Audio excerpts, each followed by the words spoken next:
पुराने जमाने की बात है। एक छोटे से गांव में एक गरीब मौची रहता था। वो दिन भर लोगों के जूते सीता और बड़ी मुश्किल से अपना गुजारा करता था। उसकी आमदनी इतनी कम थी कि अक्सर वो पेट भरकर खाना भी नहीं खा पाता था। इसी वजह से उसने कभी शादी के बारे में भी नहीं सोचा था। एक दिन सुबह से ही उसका दिल कुछ खास खाने को चाह रहा था। कई दिनों से उसने अच्छी चीज नहीं खाई थी, इसलिए उसके दिल में ख्याल आया कि आज वो अपने लिए मज़ेदार खिचड़ी बनाएगा।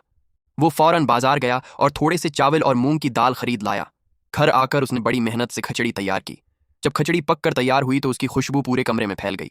मोची बहुत खुश हुआ। इसने सोचा कि गर्म खिचड़ी खाने से मजा नहीं आएगा, इसलिए उसे ठंडा होने के लिए एक बड़े से थाल में निकाल कर रख दिया। फिर उसने खुद से कहा, जब तक खिचड़ी ठंडी होती है क्यों ना मैं ग्राहकों के जूते वापस कराऊं।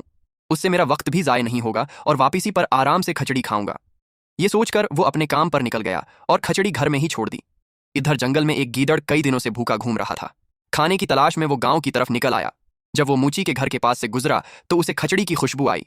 खुशबू इतनी लजीज थी कि वो खुद को रोक न सका और आहिस्ता से घर के अंदर दाखिल हो गया। अंदर जाकर उसने देखा कि एक बड़े थाल में ताज़ा ताज़ा खिचड़ी रखी हुई है। गीदड़ की आंखें चमक उठीं। वो फौरन थाल के पास गया और जल्दी जल्दी खिचड़ी खाने लगा।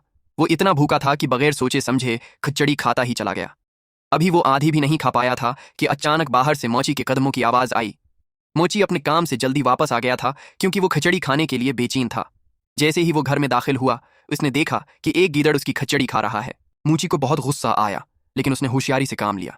उसने सोचा कि अगर मैं सीधा गीदड़ को पकड़ने जाऊंगा तो वो भाग जाएगा, इसलिए उसने एक चाल चलने का फैसला किया। वो आहिस्ता से बोला, अरे गीदड़ भाई, तुम तो बड़े मेहमान निकले, आओ आराम से खिचड़ी खाओ। लेकिन तुमने इतनी जल्दी क्यों शुरू कर दी? मैं तो तुम्हारे लिए और भी मजेदार चीज लाने वाला था। गैदड़ ये सुनकर हैरान रह गया।